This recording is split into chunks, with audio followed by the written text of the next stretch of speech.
Be ready. 5 seconds to go.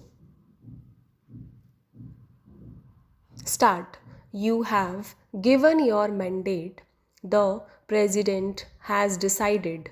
Your government has been formed. Now let us get down to work. The world is rushing ahead.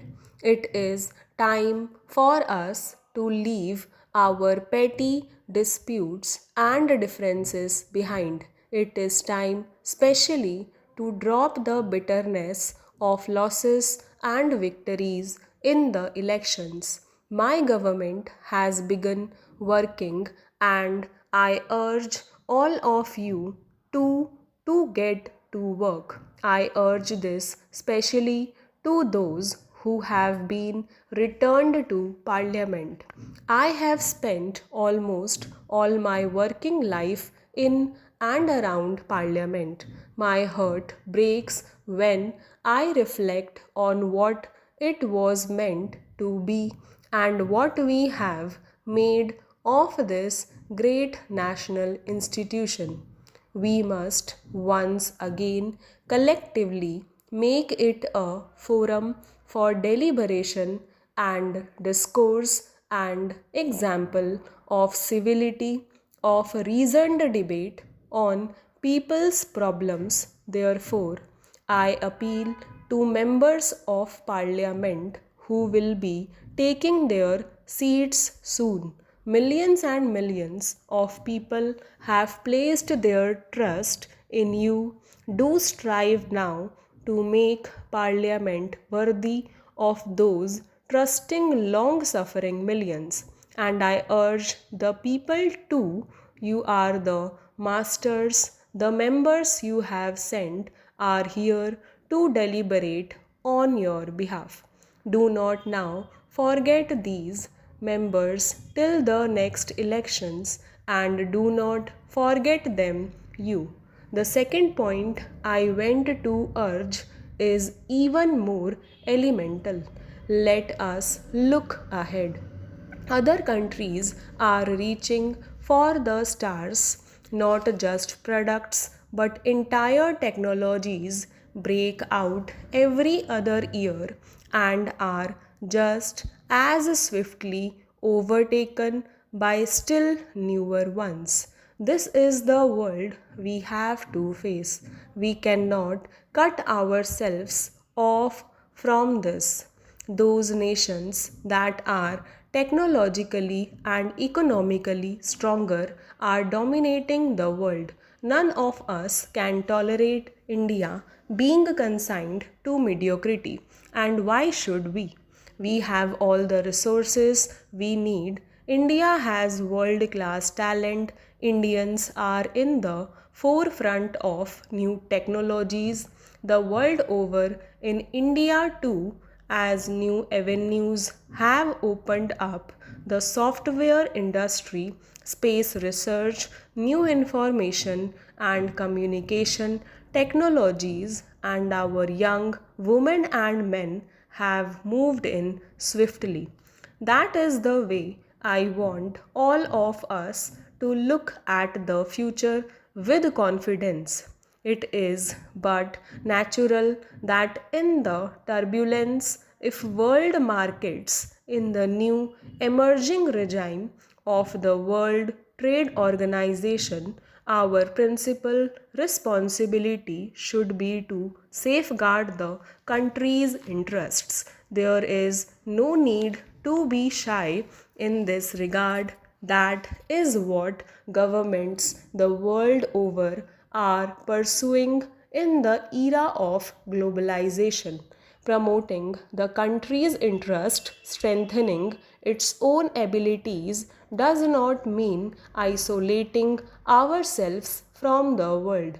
It means meeting its challenges after thorough preparation, and a major part of the preparation to which my government is deeply committed is a speedy internal liberalization of the economy, freeing it from all the growth hindering bureaucratic and governmental controls.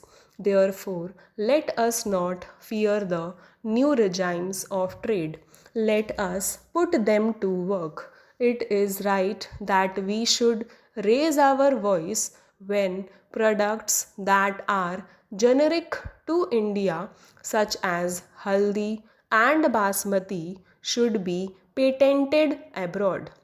But the real remedy is to take all those initiatives that will enable India and Indians to overtake others in acquiring world class patents. That is how my government will view the new economic order, and that how I believe all of us should face it.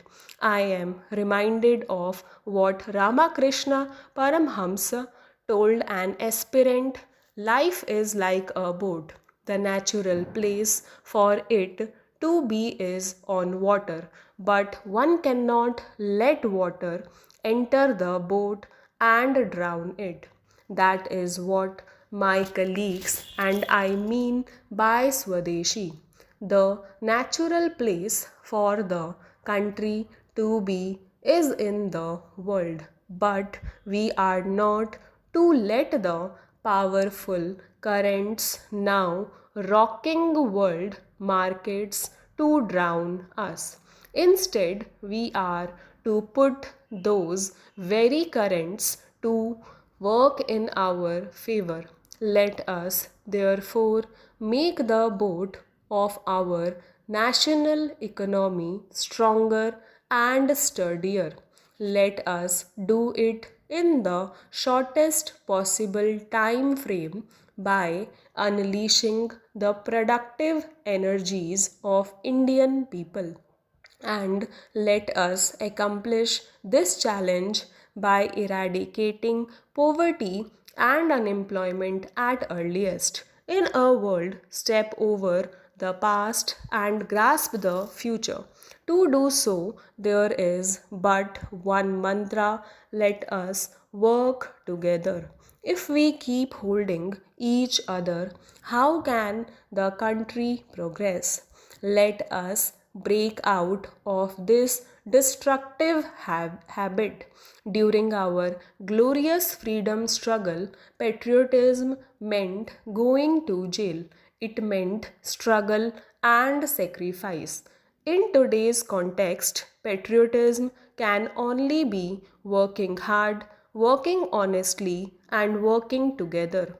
I appeal to one and all, to fellow politicians as well as to ordinary people, to rise to this higher challenge of patriotism. Among the things that keep us from joining hands and working together is the unfortunate turn our public life has taken. Democratic contest has given way to perpetual confrontation, yet the nation's polity has created an atmosphere of cooperation and coalition building. Stop